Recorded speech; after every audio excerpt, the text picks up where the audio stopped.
Será que sou eu mesmo aquele a quem Deus quer usar? Será que aquela promessa que Deus tem para a minha vida, ela vai de fato se cumprir? Será que aquilo que a palavra de Deus diz a respeito de mim vai acontecer? E perceba que Jesus ele faz uma pesquisa ali com os seus. Quem dizem aí? O que a turma está dizendo a respeito do Filho do Homem? E eles disseram, ó Senhor, uns dizem ser João Batista, outros dizem ser Elias, ou alguns dizem que é um profeta qualquer. E aí Jesus fala, e vocês? E aí Pedro fala, tu és o Cristo. Jesus ele não titubia, ou ele não demonstra insegurança, ele fala, Pedro, disseste bem. É exatamente isso. Quem te revelou foi meu Pai que está no céu. Perceba que Jesus não pergunta por dúvida, mas ele queria saber dos seus discípulos o que eles pensavam. Então escuta uma coisa, sempre vai ter alguém que vai dizer que você não é aquilo que você é, ou vai até colocar em xeque aquilo que você é, mas existe sempre pessoas que sabem do que Deus tem para a sua vida e acredita no seu chamado, acredita no seu ministério, acredita na sua história e sobretudo intercede por você. Estes não é a carne quem revela, mas é o Espírito de Deus. Então Herodes ele vai ouvir de Jesus e ele vai dizer, olha, é João Batista que está encarnado nele. E Jesus então, tendo esse conhecimento, ele chama os seus discípulos, ele diz, vamos para um lugar distante, à parte, deserto. Jesus aqui, ele está dando um tempo de férias aos seus discípulos. A gente precisa se afastar. A coisa não está boa. João Batista foi morto. Herodes procura pôr as mãos em mim. E Jesus não queria que isso acontecesse, ou isso não poderia acontecer de forma diferente daquilo que fora predito pelos profetas. E a Bíblia diz então que eles se afastam. Eles vão para um lugar deserto. Ele concede estas férias, se é que eu posso usar, dessa expressão aos seus discípulos. Porém, quando eles chegam lá, diz a Bíblia que uma multidão, a pé, vão até eles. E aí os discípulos dizem, ó mestre, há uma multidão aí nos seguindo. E Jesus então começa a discursar, a pregar, a ensinar a multidão, porque diz a Bíblia que ele estava movido de íntima compaixão. E Jesus então começa a ensinar a multidão. Jesus começa a ministrar a multidão, a palestrar a multidão. E quando as horas vão se aproximando, os discípulos dizem, Senhor, é deserto aqui. Despede a multidão para que eles tenham o que comer. E Jesus diz, olha, nós não podemos despedi-los com fome. Dai-lhes vós a eles de comer. Senhor, mas nós não temos nada. O que tendes em vosso meio? E alguém vai dizer, olha, 5 pães e 2 peixes. Nós bem conhecemos a história, a Bíblia diz que Jesus toma os pães e os peixes, agradece a Deus e distribui e alimenta toda uma multidão. Entenda que Jesus multiplica os pães e peixes e dá aos seus discípulos para que eles pudessem servir a multidão. Jesus não despede ninguém só vazio. Jesus não despede ninguém com fome. Jesus não despede ninguém necessitado. Jesus não despede ninguém da mesma forma que chegou. A multidão estava ali com um propósito único e exclusivo de ouvir a Jesus. A multidão estava ali com um propósito único e exclusivo de ver a Jesus. A multidão estava ali simplesmente por causa de Jesus. Os discípulos não entendem isso e dizem, Senhor, despede o povo, não tem o que comer, eles não vão conseguir lugar para comprar, aqui é deserto. E aí Jesus diz, olha, dai vós a eles de comer. Mas Senhor, como nós vamos dar? Nós não temos. O que tendes em vosso meio? Senhor, nós temos 5 pães e 2 peixes. Jesus multiplica e serve toda uma multidão. Deixa eu te dizer uma coisa. Aquilo que vem de Jesus para nós tem como objetivo suprir a nossa necessidade. Aquilo que vem de Jesus para nós tem como objetivo saciar a nossa fome.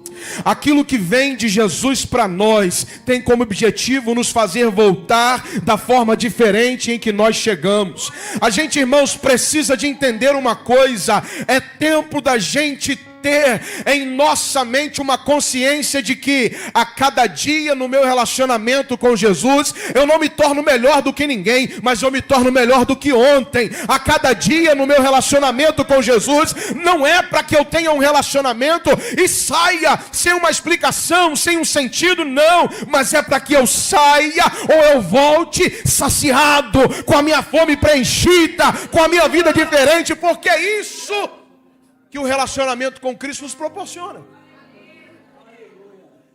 Os discípulos andavam com Jesus o tempo todo, mas não entendiam isso. Senhor, a multidão precisa ir. E aí Jesus falou: olha, dá vocês a ele de comer. Senhor, nós não temos.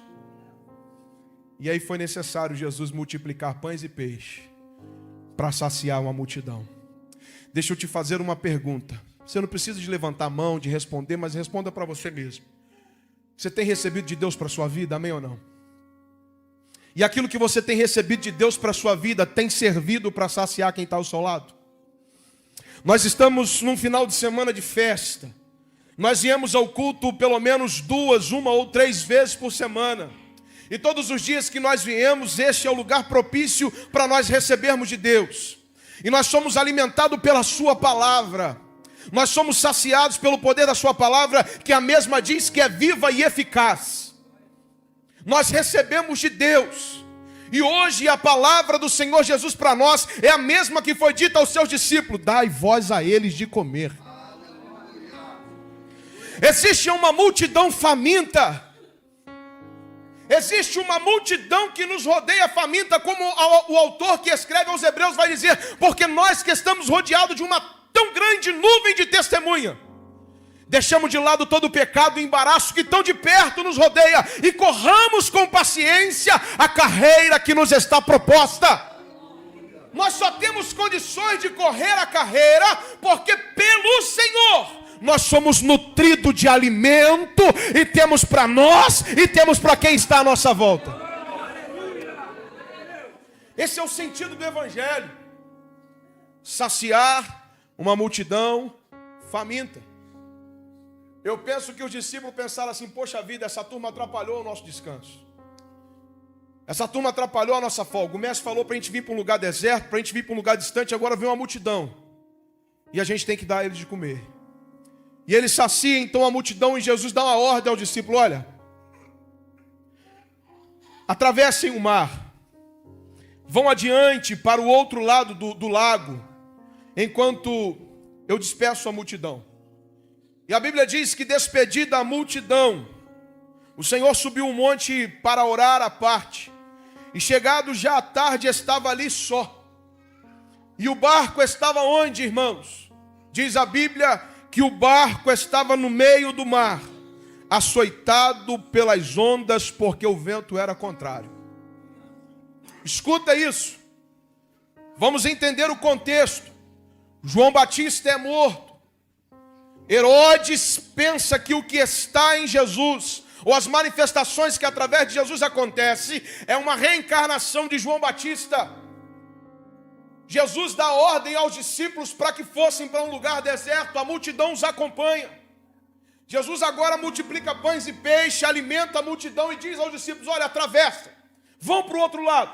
Ele sobe ao monte para orar, e agora Jesus está no monte orando, e o barco açoitado pelas ondas. Diz a Bíblia que o Senhor, vendo a 4ª vigília da noite, isso aqui já é por volta de 3 horas da manhã. Há quem diga que quando Jesus dá ordem aos discípulos para atravessar, é por volta de 6 horas a 8 horas da noite. Agora, por volta de 3 da manhã, olha o tempo em que eles estão navegando e o tempo em que eles estão numa tempestade. O Senhor, orando, vê que o barco está açoitado pelas ondas. E diz a Bíblia que agora, no meio dessa tempestade, eles veem alguém andando sobre as águas. A Bíblia não dá detalhes, mas eu imagino que Jesus do monte, diz a Bíblia que ele vê. Eu imagino que como num raio, num facho de luz, Jesus do monte agora aparece no mar, no meio da tempestade. Os discípulos não sabiam que era Jesus. Eles estavam desesperados por causa da tempestade. Mas agora, vendo esse facho de luz, vendo alguém andando sobre as águas, a Bíblia diz que eles vão gritar atemorizados, dizendo: é um fantasma. Você já viu aquele ditado que diz: não há nada tão ruim que não possa piorar? Às vezes a coisa está preta e você pensa: bom, já chegou no limite, aí piora um pouquinho mais. E é o que aconteceu. Terrível, meu irmão, é terrível. É isso aí. E é o que aconteceu com esses homens. O barco açoitado pelas ondas, de repente no meio da tempestade, eles veem o quê? Um fantasma. Era Jesus, mas eles não sabiam. É um fantasma. Irmãos, até eu, até você, não dá uma de muito crente agora não, porque não vai não. Até a gente ia ficar desesperado. Pelo amor de Deus, esse fantasma que está arrumando essa tempestade, até nós gritaríamos. E aí no meio daquela tempestade, Jesus, entendendo que eles estão amedrontados, o Senhor vai dizer: tem de bom ânimo. Ou a versão no original diz: tem de coragem. Sou eu, não temais. E aí isso aqui criou uma interrogação no meu coração. Por que Jesus não acalmou a tempestade? Ele não estava andando sobre as águas? Ele tinha poder para acalmar a tempestade. Por que ele não acalmou a tempestade então? Os discípulos desesperados: é um fantasma, o Senhor acalmou a tempestade. Eu, gente, acalmei a tempestade, sou eu, fica tranquilo. Mas Jesus não acalma a tempestade, não. Quando eles estão desesperados, sabe o que o Senhor Jesus diz? Não temais. Tem de coragem. Sou eu.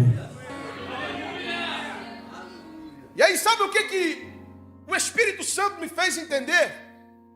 É que maior do que a tempestade que estava ao entorno do barco, era a tempestade que estava no coração daqueles homens. Não adiantaria Jesus acalmar a tempestade se os corações deles não estivessem em paz. Não adiantaria Jesus resolver o problema externo se os corações deles estivessem em dúvida. Não adiantaria Jesus dar ordem ao mar para o mar se acalmar se o coração deles não estivessem bem. E aí é aquilo que eu falei, uma crise existencial. Nós vivemos um tempo, irmãos, eu não sou psicólogo, não sou psicanalista, apesar de admirar. Nós vivemos um tempo onde as dúvidas do nosso psique, do nosso emocional, nos impede de vivermos aquilo que Deus tem para nós. Eu sou pastor de ovelha, eu me relaciono com isso todos os dias. Às vezes a gente termina um culto abençoado, que só falta Deus ressuscitar morto. E quando se acaba o culto, você vai cumprimentar as pessoas, vai despedir. Tem alguém que participou daquele culto antes dele começar, até o momento que ele terminou. E o coração não está em paz, está atribulado. Com problemas, com situações, com questões que se criam, infelizmente, às vezes no ambiente eclesiástico. Impede que os nossos corações estejam em paz. E criam-se dúvidas. Será que o irmão que é líder do ministério de homens gosta de mim mesmo? Será que o pastor, ele me vê? Será que o pastor sabe que eu estou passando por isso? Será que a irmã lá da igreja, será que eu sou bem aceito na igreja? E é tanto será, e é tanta dúvida, é tanta coisa que causa um furacão dentro do coração. E aí não adianta, Deus cura, Deus abre porta, Deus ressuscita, Deus restaura, Deus salva a vida, mas aquele crente, ele não consegue ter paz. E a Bíblia vai me dizer que aonde há dúvida, Deus não opera. Como assim, pastor? Se a dúvida está no meu coração, se a dúvida está comigo, Deus opera na vida dele, na vida dele, na vida dela que atrás, mas em mim Deus não opera. Porque na dúvida do homem não opera o Senhor. Quando Jesus vê que aqueles homens estão desesperados, as ondas açoitam o barco, e eles veem Jesus e dizem: é um fantasma, e começam a gritar. O Senhor diz: olha, calma, tem de coragem, tem de bom ânimo, sou eu, não temais. A Bíblia diz então que Pedro, ousado como sempre, a gente critica muito Pedro, mas Pedro era um camarada muito corajoso. Ele diz: Senhor, se és tu, manda-me ir ter contigo sobre as águas. Ninguém tinha andado sobre as águas. Jesus inaugura aqui esse mistério. E aí Pedro diz: Senhor, se és tu, então manda-me ir ter contigo. Jesus fala: vem. Irmãos, os estudiosos dizem que a altura do barco era como se fosse a altura aqui da igreja. A gente tem uma ideia de canoinha, não, era um barco assim, era um barco de pescaria. Era barco com porão, com um lugar de estoque para estocar peixe, para levar alimento, para eles navegarem por dia. Era um barco alto. O que isso nos diz então? Que Pedro, ele não desce assim, ó, desci. Ele precisa pular. E quem aqui já pulou, que seja numa piscina, acontece o que quando você pula? É a lei da gravidade. Tudo é atraído para onde? Para o centro da terra, para o fundo. Então Pedro, ele pula do barco. Ele pula. Não é terra firme, é água firme. É no mar. Ele pula, é água firme. Que isso? Eu gostei disso. E ele começa a andar. Jesus diz: vem, Pedro. A tempestade não tinha acalmado não, irmão. A tempestade não havia acalmado. Pedro anda sobre as águas no meio da tempestade. Ele anda sobre as águas no meio da tempestade. Deixa eu te dizer uma coisa: quando o nosso interior é trabalhado por Deus, a tempestade exterior até continua, mas a gente caminha no meio dela. Quando o nosso coração alcança a paz de Deus, a tempestade exterior continua, mas a gente caminha no meio dela. Quando o nosso coração é preenchida pela paz que excede todo entendimento, a tempestade exterior continua, mas a gente anda no meio dela.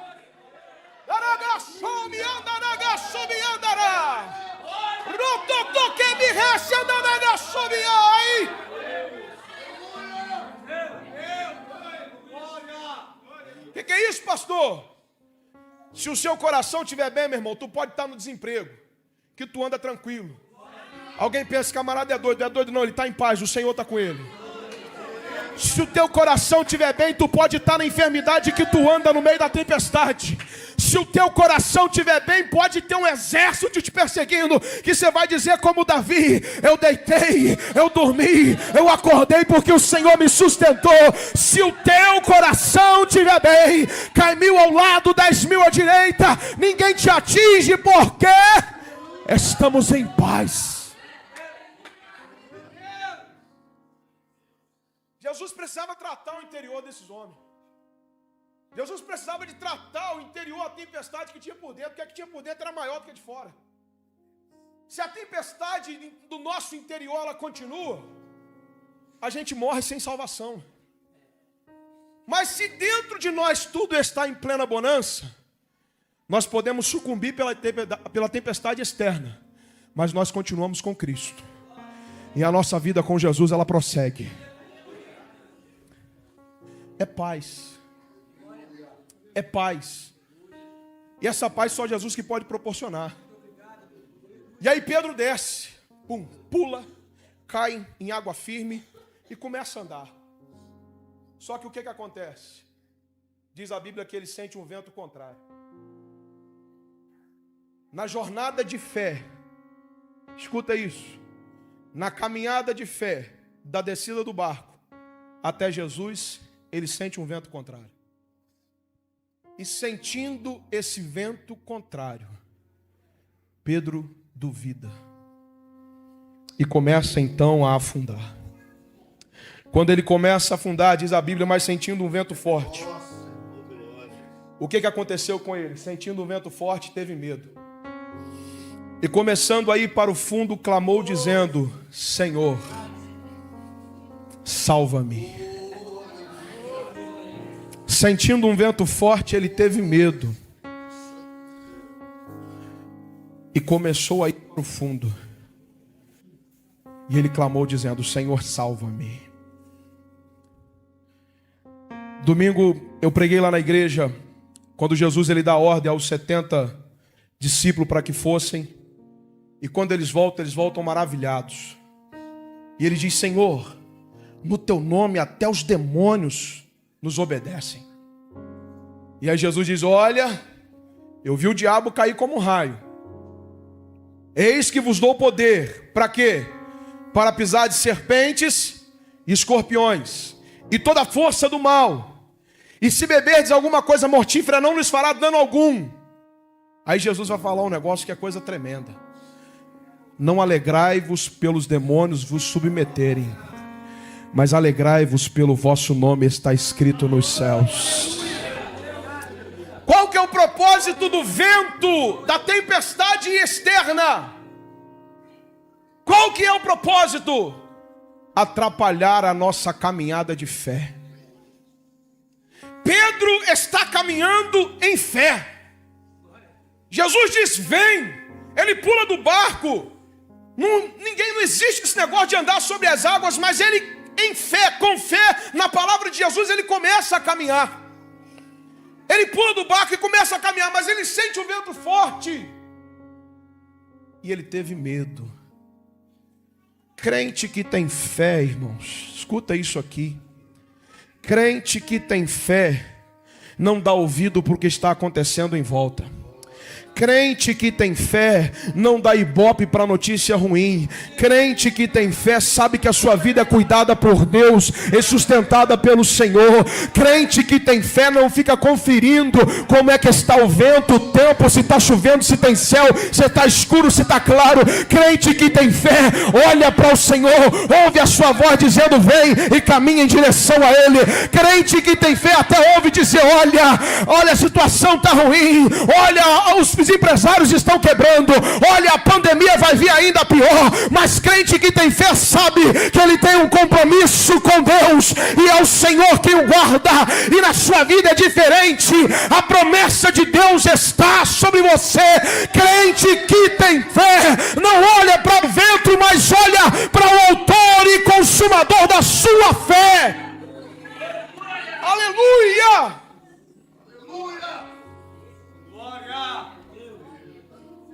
Pedro, na sua caminhada de fé, ele olha o vento. E aí ele tem medo. Quando ele tem medo, o Senhor Jesus o salva e pergunta, e diz a ele: homem de pequena fé, por que duvidaste? Homem de pequena fé, por que duvidaste? Irmãos, escuta isso aqui. Esses homens, eles tinham acabado de ver Jesus multiplicar 5 pães e 2 peixes. Para uma multidão que, fora o número de mulheres e crianças, eram 5.000. Fora mulheres e crianças, eles participaram daquilo ali. Eles estavam lá. Foi a eles que Jesus mandou distribuir e alimentar a multidão. E diz a Bíblia que depois da multidão saciada, sobrou ainda 12 cestos. Irmãos, eles viveram isso aqui. É esse negócio da gente parar de ser crente de culto. Tem crente que ele é crente de culto. Ele está 30 anos na igreja, mas parece que ele repete o mesmo ano 30 vezes. O profeta ele vai dizer: olha, eu quero trazer à memória aquilo que me dá esperança. É lembrar dos feitos de Deus na nossa vida. Não é possível, gente. Se nós temos experiência com Deus, não é um vento que vai nos parar. Se nós temos experiência com Deus, não é a tempestade que vai nos parar. Se nós temos experiência com Deus, o barco vira de cabeça para baixo, mas ainda continua navegando, porque é o Senhor que sustenta a nossa embarcação. Ué. Aí Jesus chega e falou: meu filho, homem de pequena fé, por que você duvidou? Se sou eu ia falar assim: você não lembra lá dos pães e peixes? Vocês falaram para despedir a multidão, o que eu fiz? Não multipliquei? Agora eu vou deixar um vento deixa afundar. Jesus salva. Por que duvidastes? Por quê? Quando foi o motivo que eu deixei, ou o que eu fiz?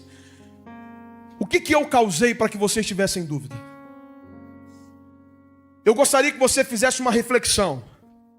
Paulo, quando escreve aos Coríntios a respeito da ceia, ele vai dizer: examine, pois, o homem a si mesmo. Eu gostaria que você fizesse um exame na sua vida.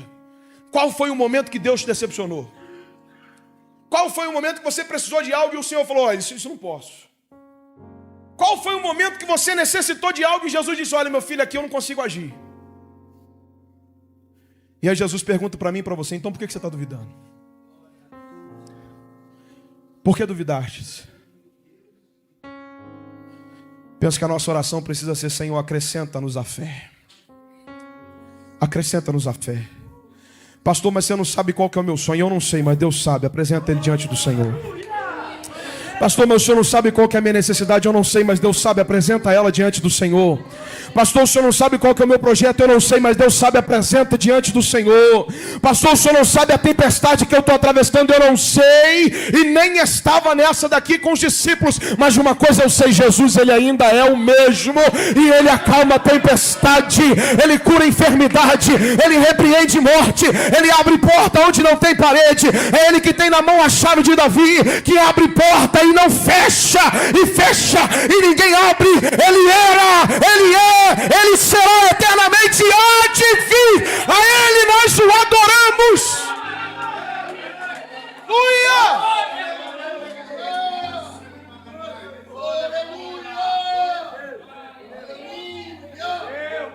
Por que duvidastes? Jesus salva Pedro. Vou continuar porque eu preciso acabar. Meu Deus do céu. Diz a Bíblia que Jesus salvou, falou: por que você duvidou? E quando subiram ao barco, acalmou o vento. Olha, nesse tempo todo o couro ainda está comendo, a tempestade ainda está acontecendo. Jesus salvando Pedro, a pessoa duvidando por causa de quê? Vento, raio, trovão, onda. E Jesus lá, como se nada tivesse acontecendo. Ele dormiu numa outra ocasião também na tempestade, não foi? Para ele não muda nada. E aí eles entram para o barco. Quando eles entram para o barco, aí diz a Bíblia que o vento acalmou. Aí aproximaram os outros. Olha só que coisa, irmão. Ô turma de crente ruim. Ô turma de crente ruim. Aí que os outros se aproximaram até ele, adoraram e disseram: és verdadeiramente filho de Deus. Ô turma de crente ruim. Aqui não tem isso não. Ô gente, Pai, Jesus acabou de multiplicar pão para uma multidão, peixe para uma multidão, dá ordem para eles. Depois que Jesus salva Pedro, acalma a tempestade, aí que eles vão: verdadeiramente és filho de Deus. Sabe o que alguns estudiosos dizem? Que até então esses discípulos ainda não tinham compreendido o que Jesus havia feito quando ele multiplica os pães. Escuta isso. Até então, eles não haviam compreendido o que Jesus havia feito quando ele multiplicou o pão. Eles estavam sem entender. Sem entender. Irmãos, Deus não confunde cabeça de ninguém não, tá? Ele não é Deus de confusão, não. Ele não é Deus de confusão. Eles já estavam sem entender. Aí que Jesus então salva Pedro, entra para o barco, a tempestade se acalma. Aí eles vão compreender e vão dizer: és verdadeiramente o Filho de Deus. E o adora. Por que você está duvidando? Qual é a sua dúvida? O que inquieta o seu coração? O que tira a sua paz? O que tira o seu sono? O Espírito Santo de Deus está ministrando no seu coração que a tempestade no seu interior é maior do que a que está do lado de fora. O Espírito Santo de Deus ministra no seu coração que a tempestade no seu interior é maior do que a tempestade que está do lado de fora. E isso é natural, não se preocupe com isso. Agora, o que não pode é nós sermos guiados pelo natural. A Bíblia diz que o homem espiritual, ele discerne todas as coisas, e por ninguém pode ser discernido. Nós vivemos no âmbito espiritual. Nós não olhamos as coisas mais com os olhos físicos, da carne, naturais, mas nós enxergamos, nós ousamos, nós damos passos de fé. Nós andamos de fé em fé, e de glória em glória, e de vitória em vitória, ainda que todas as circunstâncias sejam contrárias. Um dos atributos do nosso Deus é o qual? É ser o Deus do impossível. Paulo, quando a sua embarcação está sofrendo um naufrágio, ele diz: nenhum dos que estão comigo se perderá. E o Senhor o honra.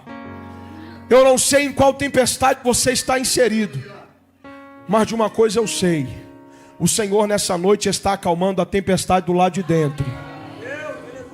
O que faz o barco afundar não são as águas em volta, são as águas em dentro, pro lado de dentro, as águas internas. O Senhor hoje está acalmando a tempestade do seu coração. E a palavra do Senhor é, eu não estou desviando do tema da festa, mas a palavra do Senhor é: tem de coragem, sou eu. A palavra do Senhor é: tem de coragem, sou eu. Eu vou repetir até amanhã. A palavra do Senhor para a sua vida é: tem de coragem, sou eu. A ordem é minha, o projeto é meu. Foi eu que mandei atravessar o lago. Eu estava no monte orando, estava vendo tudo. É eu que os trouxe até aqui. Tem de coragem, sou eu. Sou eu quem chamei, sou eu quem consagrei, sou eu quem ungi, sou eu quem dei meu filho a morrer na cruz do Calvário, sou eu quem dou a última palavra